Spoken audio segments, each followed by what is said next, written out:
இது ஒரு CBN தயாரிப்பு. நீங்கள் பார்த்துக் கொண்டிருப்பது ஒரு புதிய வாழ்க்கை நிகழ்ச்சி. வணக்கம் நண்பர்களே, ஒரு புதிய வாழ்க்கை நிகழ்ச்சியின் மூலமா உங்களை சந்திப்பதில் ரொம்பவே சந்தோஷப்படுறோம். இந்த மே மாதம் முழுவதும் புறக்கணிப்பை பற்றி நம்ம தொடர்ந்து தியானிச்சுட்டு வரோம். அந்த வகையில் இன்னைக்கு நம்ம பார்க்க போகிறது உண்மையான அடையாளம், பொய்யான அடையாளம். அதை பற்றி தான் பார்க்க போகிறோம். இதுக்கும் புறக்கணிப்பிற்கும் சம்மந்தம் இருக்குது. மற்றவங்க நம்மளை புறக்கணிச்சிருவாங்க அப்படிங்கிறதுனால நம்ம ஒரு பொய்யான அடையாளத்தை மற்றவங்க கிட்ட நம்ம காமிச்சிட்ருப்போம். இப்போ ஒரு சமூக வலைத்தளம் தான் இருக்குது அப்படின்னா அது நிறைய ஃபோட்டோஸ்லாம் போடுவோம். நம்ம ராயலாக காமிச்சிக்கிடுவோம். ஒரு கார் பக்கத்தில் இது பக்கத்தில். ஆனால் நீங்கள் உண்மையாக பார்த்தீங்கன்னா வேறு மாதிரி தான் இருப்பீங்க. நீங்கள் என்ன சொல்ல, நிறைய அன்பு செலுத்துகிற மாதிரி, மதர்ஸ் டேனா அதுக்கு ஒரு ஃபோட்டோ போடுற மாதிரி எல்லாமே உங்களை பற்றின ஒரு பிம்பம் சமூக வலைத்தளத்தில் வேறு மாதிரி இருக்கும். உண்மையில் பார்த்தீங்கன்னா நீங்கள் அப்படி இருக்கவே மாட்டீங்க. ஆனால் ஃபோட்டோஸ் இதை மாதிரி நீங்கள் போட்டுகிட்டே இருப்பீங்க. உங்களை ராயலாக நீங்கள் காமிச்சிட்டே இருப்பீங்க. உங்களை பற்றின ஒரு பொய்யான அடையாளத்தை மற்றவங்கக்கிட்ட நீங்கள் காண்பிப்பீங்க. இது ரொம்பவே தவறான விஷயம். மனுஷங்கக்கிட்ட நீங்கள் அப்படி காட்டலாம், ஆனால் தேவன் முன்னாடி உங்களுடைய அடையாளம் எப்படி இருக்குது அதுதான் நம்ம இந்த நிகழ்ச்சியில் பார்க்க போகிறோம். நண்பர்களே, இப்போது நம்முடைய நிகழ்ச்சியில் வருவது யார் என்று கூறுங்கள் பகுதி. இதுக்காக நாங்கள் உங்ககிட்ட ஒரு கேள்வி வச்சுருக்கோம். வாங்க பார்க்கலாம்.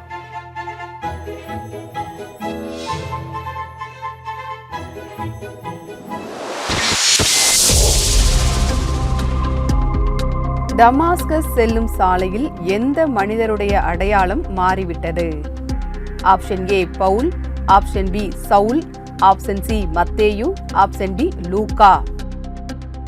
நண்பர்களே, இந்த கேள்விக்கான பதில் உங்களுக்கு தெரிஞ்சிருந்தா CBN இந்தியா யூடியூப் சேனலோட இந்த எபிசோட கமெண்ட் செஷனில் போய் உங்களோட பதிலை பதிவு செய்யுங்க. நண்பர்களே, இந்த நிகழ்ச்சியில் நம்ம ஒரு பொய்யான அடையாளத்தோடு வாழ்ந்து கொண்டு இருக்கிறோமா அப்படின்னு பார்த்துட்ருக்கோம். இப்போ நம்ம கூட ஓஜஸ்வி ஆர்யா இருக்காங்க. இவங்க ஹைப்பர் சோசியல் ஆன்சைட்டியால் பாதிக்கப்பட்டிருக்காங்க. அதாவது எப்போவுமே இவங்கக்கிட்ட ஒரு பயம் இருந்துகிட்டே இருக்குமா. நம்ம புறக்கணிக்கப்படுவோமோ அப்படிங்கிற ஒரு பயத்தோடையே இவங்க இருந்துட்டு இருந்திருக்காங்க. ஆனால் அந்த பயத்துலேருந்து அவங்க வெளியில் வந்தாங்களா, ஒரு புதிய வாழ்க்கையை இவங்க பெற்றுக்கொண்டாங்களா அப்படின்னு சொல்கிறாங்க. வாங்க பார்க்கலாம். நான் ரொம்ப நாள் கழிச்சு ஒருத்தவங்களை சந்திச்சேன்னா அவங்க எப்பெல்லாம் என்ன பாக்குறாங்களோ அப்பெல்லாம் இந்த மாதிரி சொல்லுவாங்க, ஓ நீ ரொம்ப கருத்து போயிட்ட, பாக்குறதுக்கு ஒல்லி ஆயிட்ட, இப்படி எல்லாம் சொல்லுவாங்க.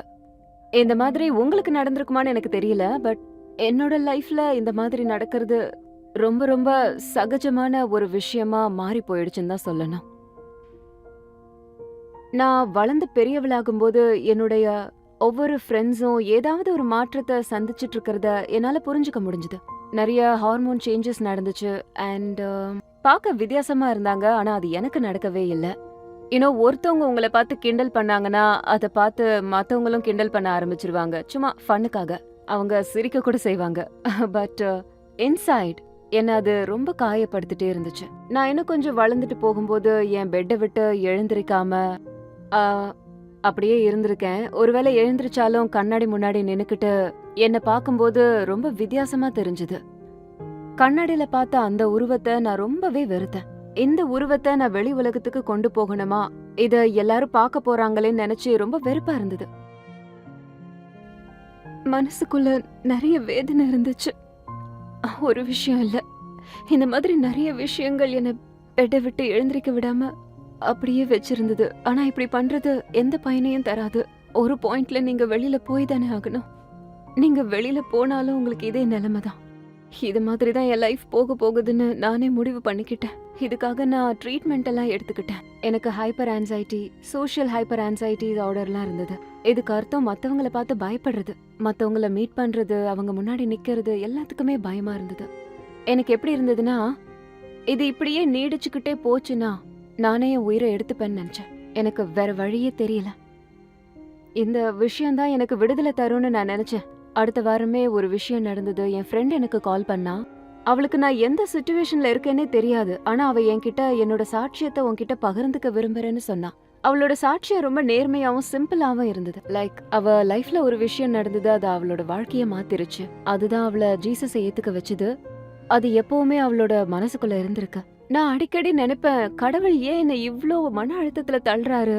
அப்புறம் தான் தெரிஞ்சது, இது எல்லாத்துக்கும் பின்னாடியும் அவர் கை கொடுத்து உன்னை தூக்கி விட போறாரு. அது ஒரு தன்னம்பிக்கையை கொடுத்துச்சு. எவ்ளோ கீழே விழுந்தாலும் அவர் கை கொடுத்து தூக்குவாருன்னு. அந்த வீக்கே என்னோட ஃப்ரெண்ட் என்ன சர்ச்சுக்கு போ அப்படின்னு சொல்லி ஃபோர்ஸ் பண்ணா. பட் அந்த இடத்துல நான் ஒரு பர்சனை மீட் பண்ணேன். நிறைய தன்னம்பிக்கையை கொடுத்தாங்க. அவங்க நிறைய நாள் என்கிட்ட கடவுளை பத்தி எவ்வளவோ சொன்னாலும் நான் அதை ஏத்துக்காம இருந்தேன். அதுல எனக்கு கொஞ்சம் கூட நம்பிக்கை இல்லாம இருந்துச்சு. ஆனா அவங்க என்கிட்ட சொல்லிட்டே இருந்தாங்க, கடவுள் உன்னை நேசிக்கிறாரு, அவர் உன்னை பாத்துக்கிட்டே இருக்காரு, நீ ஒரு அழகான படைப்பு, லைக் அவர் உன்னை பாத்துக்கிட்டே இருக்காரு, உன்னால அவர் சந்தோஷப்படுறாரு. என்னோட வாழ்க்கைக்கு அடையாளங்களா இந்த மாதிரி விஷயங்களை அவங்க சொல்லிட்டே இருந்தாங்க. அப்பதான் நான் உணர்ந்தேன், என்னோட அடையாளங்களை நானே இழந்துகிட்டு இருக்கேன் அப்படின்னு. என்னை பார்த்து எவ்வளவு பேர் விமர்சனம் பண்ணாங்க, அதெல்லாம் நினைச்சு நான் சிரிச்சேன். அண்ட் அட் ஒன் பாயிண்ட், நீங்க உங்க லைஃப்ல பல பிரச்சனைகளை பார்த்து தாங்கிக்கிட்டே இருக்கும்போது அதை நீங்க நம்ப ஆரம்பிச்சிருவீங்க. உங்க வாழ்க்கையில ஒரு பர்சன் வந்து உங்க அடையாளங்களை பத்தி பேசும்போது, கடவுள் உங்களுக்கு கொடுத்த அந்த அடையாளங்கள், அத நான் நம்ப ஆரம்பிச்சிட்டேன். ஆனா இன்னைக்கு என்ன பாத்தீங்கன்னா, நான் எப்படி ஃபீல் பண்றேன்னா, இப்படிலாம் நான் பண்ணுவேன்னு என்னைக்கும் நினைச்சு பார்த்ததே இல்ல. புது ஆளுங்க கிட்ட பேசுறது, கேமரா முன்னாடி நின்னு பேசுறது, இதெல்லாம் நான் பண்ணுவேன்னு கொஞ்சம் கூட எதிர்பார்க்கல. ஆனா இன்னைக்கு நான் பண்ணிட்டு இருக்கேன். அண்ட் வாழ்க்கையில நான் எதை பார்த்து ரொம்ப பயந்தேனோ, கடவுள் அதை தான் இன்னைக்கு என்ன பண்ண வச்சிட்டு இருக்காரு. இதனால நான் உங்களுக்கு என்ன சொல்ல வரேன்னா, நீங்க ஒருத்தவங்களை சந்திக்கும் போது அவங்களோட வார்த்தைகளை கேளுங்க. அவங்க கிட்ட பேசும்போதே உங்களுக்கு தன்னம்பிக்கை கிடைக்கும். உங்க வாழ்க்கையில மாற்றத்தை ஏற்படுத்துற மாதிரியான விஷயங்களை பேசுங்க. கண்டிப்பா நல்ல மாற்றங்கள் ஏற்படும். அண்ட் நீங்க ரிசீவ் பண்ற இடத்துல இருந்தீங்கன்னா, எல்லாராலையும் எப்பவுமே டிஸ்கரேஜ் பண்ணப்பட்டவங்களா இருந்திருந்தீங்கன்னா, யூனோ அவங்கள எப்பவுமே உங்க லைஃப்ல அவங்க உங்களோட பெஸ்ட் ஃப்ரெண்டா இருந்தா கூட உங்களை பத்தி அவங்க விமர்சனம் பண்றத அலோவ் பண்ணவே பண்ணாதீங்க. யூனோ உங்களோட ஐடென்டிட்டிங்கிறது உங்களோட பாடி ஷேப்போ, உங்களோட ஸ்கின் கலரோ, வெயிட்டோ, இது எதுவுமே கிடையாது. நீங்க தனித்துவமான ஒரு நபர். நன்றி ஓஜஸ்வி ஆர்யா. உங்களுடைய சாட்சி பார்த்துட்டு இருக்க எல்லா மக்களுக்கும் பிரயோஜனமாக இருந்திருக்கோம் அப்படின்னு நாங்கள் கர்த்தருக்குள்ளே விசுவாசிக்கிறோம். ஓஜஸ்வி ஆர்யா மாதிரி தானே நம்மள பலர் இப்போவும் பயத்தோடையே இருக்கிறோம் இல்லையா? ஆனால் ஓஜஸ்வி ஆர்யா அதிலிருந்து மீண்டு வந்து இப்போ ஒரு டிஜிட்டல் கிரியேட்டராக இருக்காங்க. அதன் மூலமாக அநேக மக்களுக்கு அவங்க ஆசீர்வாதமாக இருக்கிறாங்க. இது பார்த்துட்டு இருக்க இளைய தலைமுறையினருக்கு ஒரு உத்வேகத்தை தந்திருக்கோம் அப்படின்னு நாங்கள் விசுவாசிக்கிறோம். நண்பர்களே, நம்ம கூட அப்படி தானே, நம்ம மற்றவங்க முன்னாடி ஒரு முகமுடி அணிந்து நம்ம வந்து வெளியில் ஒரு பொய்யான அடையாளத்தோடு தான் நம்ம வாழ்ந்துட்டுருக்கோம். நான் உங்களுக்காக ஒரு கதையை சொல்கிறேன். ஒருத்தர் என்ன பண்ணார், அவருடைய வீட்டு மாடியில் வந்து தானியங்களை வச்சார். புறாக்கள் நிறைய வந்து அந்த தானியங்களை நல்லா கொத்தி சாப்பிடும். இதை அவர் வழக்கமாக வச்சுருந்தார். இது தூரத்துலேருந்து மரத்துலேருந்து பார்த்த ஒரு காகம் வந்து என்ன பண்ணுது, கொஞ்சம் வயதான காகம். அதை டெய்லி பார்க்குது. இதுவும் பசியோடு தான் இருக்குது. இதுக்கு வந்து உணவை வந்து தேடி சாப்பிட்ற அளவுக்கு உடலில் பலன் இல்லை. அப்போது அது என்ன பண்ணுது, இந்த புறாக்களுக்கு மட்டும் டெய்லி தானியம் கிடைக்குதே, நம்மளும் ஏதாவது பண்ணணும் அப்படின்னு அதை யோசிக்க ஆரம்பிக்குது. அப்போது அங்கே ஒரு சாம்பல் குவியல் இருக்கிறத அந்த வயதான காகம் பார்க்குது. அந்த சாம்பல் குவியலில் போயிட்டு இது அழகாக அப்படியே உருண்டு புரண்டு பார்த்த உடனே, இப்போ இதோட தோற்றம் வந்து பார்க்குறதுக்கு கொஞ்சம் புறா மாதிரி, ஏன்னா ஃபுல்லாக சாம்பல் ஆகிட்டு இல்லையா, பார்க்குறதுக்கு புறாவுடைய தோற்றத்தில் இந்த காகம் இருக்குது. அப்புறம் என்ன பண்ணுச்சு, புறாக்கள்லாம் எப்படி நடக்குது அதை பார்த்து இதுவும் அதே மாதிரி நடந்து பழகிச்சு. அந்த புறாக்கள்லாம் என்னென்னலாம் செய்தோ அதை அப்படியே இதுவும் செஞ்சு பழகிட்டு புறாக்கள் கூட்டத்தோட தானியம் வைக்க வரும்போது புறாக்கள் கூட்டத்தோட இதுவும் சேர்ந்து போய் தானியம் சாப்பிட ஆரம்பிச்சுது. ரொம்ப சந்தோஷம் அந்த காகத்துக்கு. யாரும் கண்டுபிடிக்கல, எல்லாரும் நம்பிட்டாங்க. அப்படியே அதோட நாட்கள் வந்து சந்தோஷமாக தான் போயிட்டு இருந்திருக்கு. அழகாக சாப்பிட்டுட்டு ரொம்ப சந்தோஷமாக இருந்திருக்கு. இந்த காகத்துக்கு ரொம்ப சந்தோஷம், அப்பா யாருமே கண்டுபிடிக்கல அப்படின்ட்டு. ஒரு நாள் என்னாச்சு, ஒரு மரத்தில் காகத்தோட கூட்டம் கான்னு கரைய ஆரம்பிச்சிருக்குங்க. உடனே இந்த காகம் என்ன பண்ணுது, நம்ம புறாவாக இருக்கிறோங்கிறத மறந்து இதுவும் கான்னு கத்த ஆரம்பிச்சிட்டு, இப்போ புறாக்களுக்கெல்லாம் தெரிஞ்சு போச்சு இது காகம் அப்படி சொல்லிட்டு எல்லாம் சேர்ந்து ஒன்றா சேர்ந்து கொத்தி அதை அப்படியே தூரம் அனுப்பி விட்டுட்டு இந்த காகம் நல்லா மாட்டிக்கிட்டு. இதே மாதிரி தான் நீங்களும் ஒரு பொய்யான ஒரு முகமுடியை போட்டுட்டு நீங்கள் வந்து வாழ்க்கை நடத்தலாம், சந்தோஷமாக தெரியலாம். ஆண்டவர்கிட்ட ஏமாற்ற முடியுமா? ஆண்டவருக்கு உங்களுடைய உண்மையான அடையாளம் தெரியும். அவர்கிட்ட நீங்கள் ஏமாத்துறதுக்கான வாய்ப்பே கிடையாது. ஆண்டவர் என்ன எதிர்பார்க்கறா, நீ எப்படி இருக்கியோ நீ அப்படியே என்கிட்ட வா. அதை தான் அவர் எதிர்பார்க்குறாரு. இந்த பொய்யான ஒரு முகமுடி, ஒரு பொய்யான அடையாளம் இல்லை. நீ எப்படி இருக்கியோ அப்படியே என்கிட்ட வா அப்படின்னு ஆண்டவர் சொல்கிறாரு. நான் உங்களுக்காக ஒரு வசனத்தை வாசிக்கிறேன். 1 சாமுவேல் 16:7. கர்த்தர் சாமுவேலை நோக்கி, நீ இவனுடைய முகத்தையும் இவனுடைய சரீர வளர்ச்சியையும் பார்க்க வேண்டாம், நான் இவனை புறக்கணித்தேன். மனுஷன் பார்க்கிறபடி நான் பாரேன், மனுஷன் முகத்தை பார்ப்பான், கர்த்தரோ இருதயத்தை பார்க்கிறார் என்றார். வசனம் என்ன சொல்லுது பார்த்தீங்களா? மனுஷன் பார்க்கிறபடி தேவன் பார்ப்பது இல்லை, அவர் இருதயத்தை பார்க்கிறவர். உங்களுடைய இருதயம் எப்படிப்பட்டது? தூய்மையாக, சுத்தமாக, எந்த கெட்ட எண்ணமும் இல்லாமல் நீங்கள் எப்படி இருக்கீங்க? உங்களுடைய எண்ணங்கள் எப்படி இருக்குது? அதை தான் ஆண்டவர் பார்க்குறாரு. நீங்கள் பொய்யான ஒரு முகமுடி அணிஞ்சிங்கன்னா அது ரொம்ப நாளைக்கு நீடிக்காது. இந்த கதையில் பார்த்தோம் இல்லையா, அந்த காகத்தோட முகமுடி ரொம்ப நாளைக்கு நீடிக்கலை. அது இதே மாதிரி ஒரு பொய்யான அடையாளத்தோடு நீங்கள் இருக்கிறீங்க அப்படின்னா அது நீண்ட நாட்கள் நீடிக்காது. என்னைக்கா இருந்தாலும் அது உங்களுக்கு ஒரு அவமானத்தை கொண்டு வரும். அதனால் நீங்கள் உங்களுடைய உண்மையான அடையாளத்தோடையே நீங்கள் இருக்க பழகிக்கணும். நம்ம ஆண்டவரும் அதான் எதிர்பார்க்குறாரு. ஒரு வேளை அப்படி உங்களால் மாற முடியலை, எனக்கு அது கஷ்டமாக இருக்குது, நான் எப்படி அப்படி என்னோடய உண்மையான அடையாளத்தோடு நான் இருப்பேன் அப்படின்னு நீங்கள் நினைக்கிறீங்களா? ஆண்டவர்கிட்ட ஜெபம் செய்யுங்க. ஜெபிக்கும்போது உங்களுக்கான உதவியை ஆண்டவர் தருகிறார். உங்ககிட்ட ஜெப குறிப்புகள் இருக்குது, அல்லது எங்கள் கூட சேர்ந்து ஜெபிக்கணும் அப்படின்னு நீங்கள் விரும்புகிறீங்களா? எங்களுடைய சிபிஎன் ப்ரேயர் லைனுக்கு நீங்கள் கால் பண்ணலாம். எங்களுடைய சிபிஎன் ப்ரேயர் லைன் நம்பர் 9910401010. அது மட்டும் இல்லை, உங்களுக்கு இலவச ஆலோசனை தேவைப்படுதா?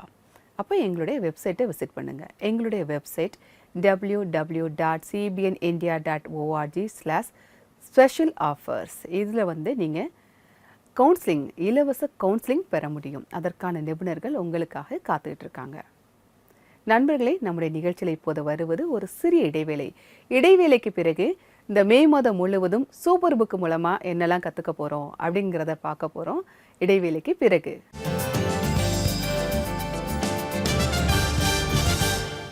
திருப்புமுனை நிகழ்ச்சியின் நேயர்களே, இன்னைக்கு உங்களை திருப்புமுனை நிகழ்ச்சியின் குடும்பத்தோடு இணையறதுக்காக நான் அழைக்கிறேன். நீங்க இந்த நிகழ்ச்சியை சமூக வலைத்தளங்கள் மூலமா ஒவ்வொரு வீட்டுக்கும் கொண்டு போங்க. இப்படி செய்யறதுக்காக ஒவ்வொரு மாசமும் நீங்க 50 ரூபாயை நன்கொடையா கொடுங்க. உங்களுடைய நன்கொடைய எங்களுக்கு ஸ்கிரீன்ல தெரியுற QR கோடை ஸ்கேன் செஞ்சு கொடுக்கலாம். இன்னைக்கே நீங்க திருப்புமுனை நிகழ்ச்சியின் குடும்பத்தோடு இணைஞ்சிருங்க.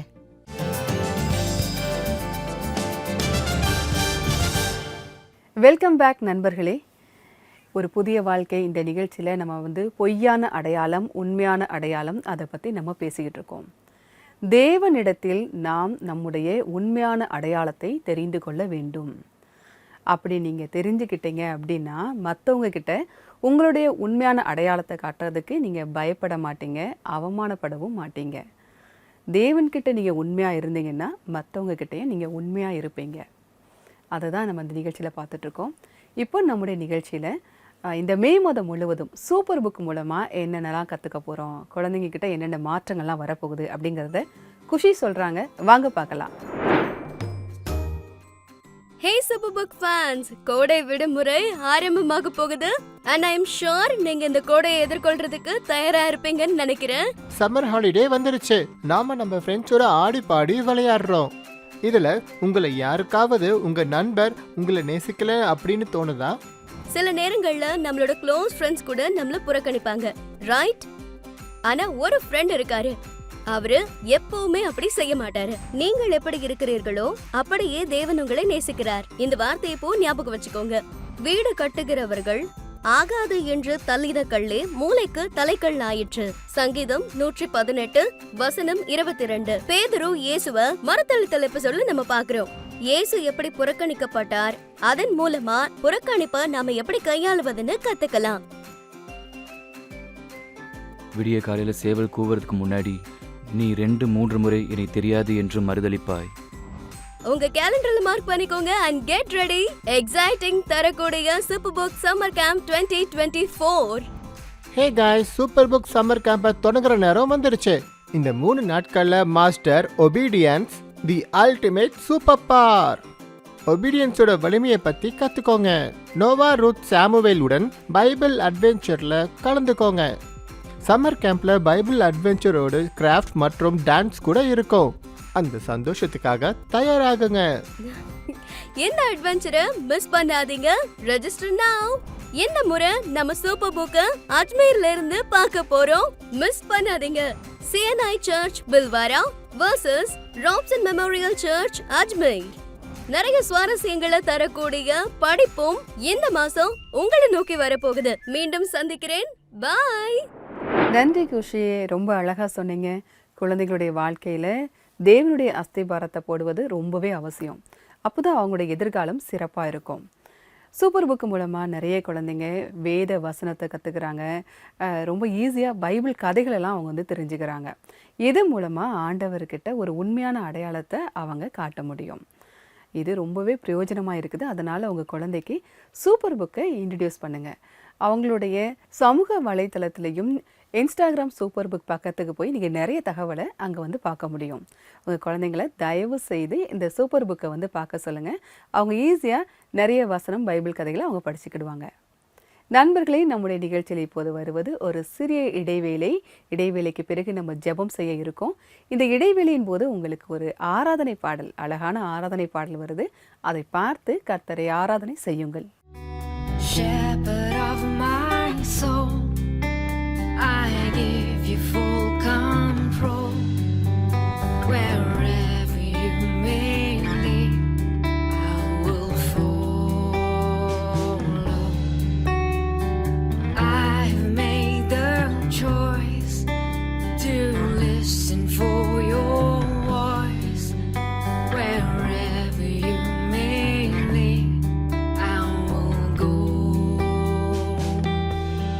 Be it in a quiet pasture or by a gentle breeze, the shepherd of my soul is by my side. Should I face a mighty mountain or a valley dark and deep, the shepherd of my soul will be my guide.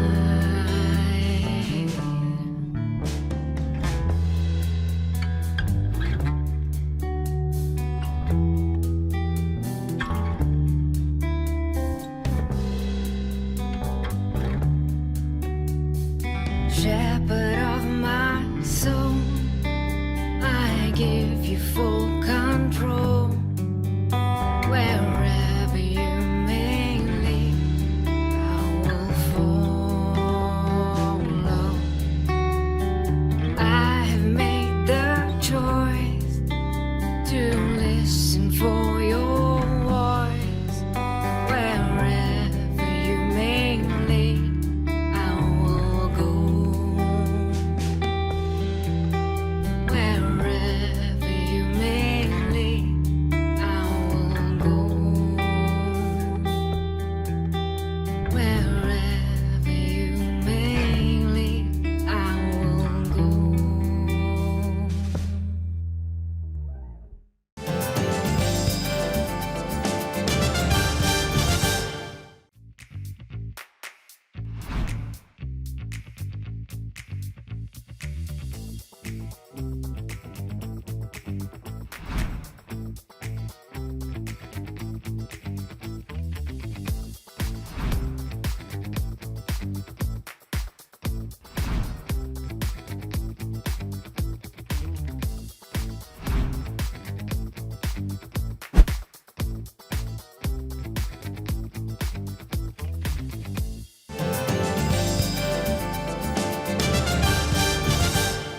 Welcome back நண்பர்களே.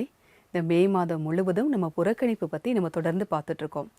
இன்றைக்கி நம்ம நிகழ்ச்சியில் நம்ம பார்க்குறது, நீங்கள் உண்மையான அடையாளத்தோடு இருக்கீங்களா அல்லது பொய்யான அடையாளத்தோடு வாழ்ந்து கொண்டே இருக்கிறீர்களா, அதை பற்றி தான் இந்த நிகழ்ச்சியில் நம்ம பார்த்தோம். நம்மளை எல்லாரும் புறக்கணிச்சிருவாங்களோ அப்படிங்கிற ஒரு பயம் உங்களுக்குள்ளே இருந்ததுன்னா நீங்கள் ஒரு பொய்யான ஒரு அடையாளத்தை நீங்கள் வச்சு வாழ்ந்துட்டுருப்பீங்க. ஆனால் ஆண்டவர் முன்னாடி நம்முடைய பொய்யான அடையாளம் செல்லுபடி ஆகாது. அவர் சர்வத்தையும் படைத்தவர். அப்போ ஆண்டவர் முன்னாடி நீங்கள் உங்கள் உண்மையான அடையாளத்தை நீங்கள் தெரிஞ்சுக்கிடணும். அதை நீங்கள் அறிந்து கொள்ளும்போது மற்றவங்க கிட்டேயும் நீங்கள் உங்களுடைய உண்மையான அடையாளத்தை காட்டுறதுக்கு பயப்பட மாட்டீங்க. இப்போ நான் உங்களுக்காக ஜெபிக்க போகிறேன். நீங்கள் என் கூட சேர்ந்து ஜெபிக்கலாம். அன்பின் பரலோக பிதாவே, இந்த நேரத்தில் உம்மை நோக்கி பார்க்கிற ஒவ்வொருவரையும் நீர் கண்ணோக்கி பாரும் சுவாமி. அப்பா, நாங்கள் பொய்யான அடையாளத்தோட பெற்றோரை ஏமாற்ற முடியும், சகோதரர்களை ஏமாற்ற முடியும், நண்பர்களை ஏமாற்ற முடியும், மற்ற மனிதர்கள் எல்லாரையும் நாங்கள் ஏமாற்ற முடியும் ஆண்டவரே. ஆனால் உங்களை நாங்கள் ஏமாற்ற முடியாது. நீர் சர்வத்தையும் படைத்தவர் ஆண்டவரே. உமக்கு முன்பாக நாங்கள் திறந்த புத்தகமாக இருக்கிறோம் ஆண்டவரே. அப்பா, உமக்கு எல்லாம் தெரியும் ஆண்டவரே. அப்பா, நாங்கள் ஒரு பொய்யான முகமுடியோடு வாழ்ந்துட்டு இருக்கோம் தகப்பனே. அந்த முகமுடியை நீங்கள் நீக்குங்க சுவாமி. அப்பா, எங்களை நீங்கள் அறிஞ்சிருக்கீங்க. நாங்கள் புறக்கணிக்கப்பட்டு விடுவோமோ என்ற பயத்தில் அப்படி சேரும் ஆண்டவரே. இல்லையப்பா, நாங்கள் உண்மை முன்னாடி தகப்பனே நாங்கள் உண்மையான அடையாளத்தோடு வாழ நீங்கள் எங்களுக்கு உதவி செய்யுங்க சுவாமி. உங்கள் அன்பை நாங்கள் பெற்றுக்கொள்ள நீங்கள் உதவி செய்யுங்க ஆண்டவரே. ஒவ்வொருவரையும் கண்ணோக்கி பாரும் சுவாமி. இந்த நேரத்தில் ஜெபித்து கொண்டிருக்கிற ஒவ்வொருவரையும் ஆசீர்வதிங்கப்பா, பலப்படுத்துங்கப்பா. அவங்க உண்மையான அடையாளத்தை கண்டுகொள்ள நீங்கள் உதவி செய்யுங்க சுவாமி. அப்பா, உமக்கு முன்பாக அவங்க உண்மையாக இருக்க நீங்கள் உதவி செய்யுங்க சுவாமி. இதன் மூலமாக மற்றவங்கக்கிட்டே அவங்க உண்மையான அடையாளத்தோடு இருக்க நீங்கள் உதவி செய்யுங்க சுவாமி. புறக்கணிச்சு போடாது ஆண்டவரே, அவங்க புறக்கணிக்கக்கூடாது, அதுக்காக தான் அப்படி நடந்துக்கிறாங்க தகப்பனே. அதை நீங்கள் மாற்றி கொடுங்க சுவாமி. அப்பா, உம்மால் கூடும் தகப்பனே, நாங்கள் விசுவாசிக்கிறோம். மீட்பர் இயேசு மூலமாய் ஜெபம் கேளும் பரமபிதாவே. ஆமென், ஆமென். நாம் இப்போ கர்த்தரிடம் ஜெபம் செய்திருக்கிறோம். அவர் நிச்சயமாகவே நம்மை ஆசீர்வதிப்பார்.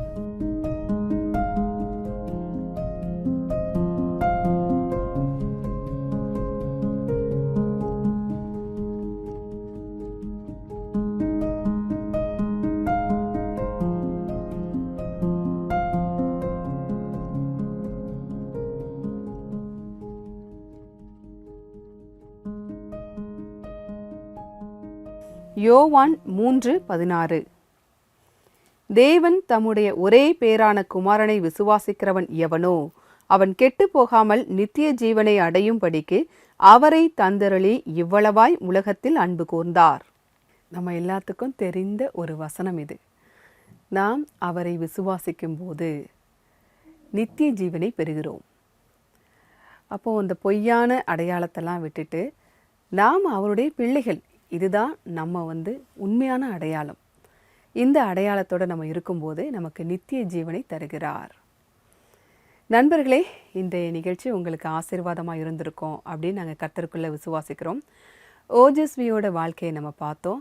அவங்க புறக்கணிக்கப்பட்டதுனால அந்த பயத்திலேருந்து அவங்க எப்படி மீண்டு வந்தாங்க, மற்றவங்களுக்கு அவங்க எப்படி ஒரு ஆசீர்வாதமாக இருந்தாங்க, அதை நம்மளால் பார்க்க முடிஞ்சுது.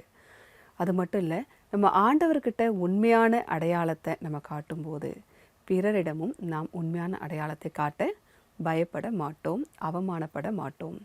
நாம் தேவனுடைய பிள்ளைகள். இதை மட்டும் நம்ம நல்லா ஞாபகம் வச்சுக்கணும். நம்முடைய உண்மையான அடையாளத்தை ஆண்டவருக்கு காட்டணும். அவருக்கு தெரியும் நம்முடைய பொய்யான தோற்றம் அவரிடம் செல்லுபடி ஆகாது. அவர் இருதயத்தை பார்க்கிறவர். உங்களுடைய இருதயம் தூய்மையானதாக இருக்க வேண்டும். ஆண்டவரிடத்தில் நாம் ஜெபிக்க வேண்டும். இதையெல்லாம் நம்ம இந்த நிகழ்ச்சியில் பார்த்தோம். நண்பர்களே, நிகழ்ச்சியின் நிறைவு பகுதிக்கு வந்துட்டோம். உங்களுக்காக ஒரு அழகான ஆராதனை பாடல் வருது. அதை பார்த்து கர்த்தரை ஆராதனை செய்யுங்கள். இத்துடன் நான் வேறொரு எபிசோடில் உங்களை சந்திக்கிறேன். அதுவரை கர்த்தருடைய கிருபை உங்கள் அனைவரோடும் கூட இருப்பதாக. God bless you.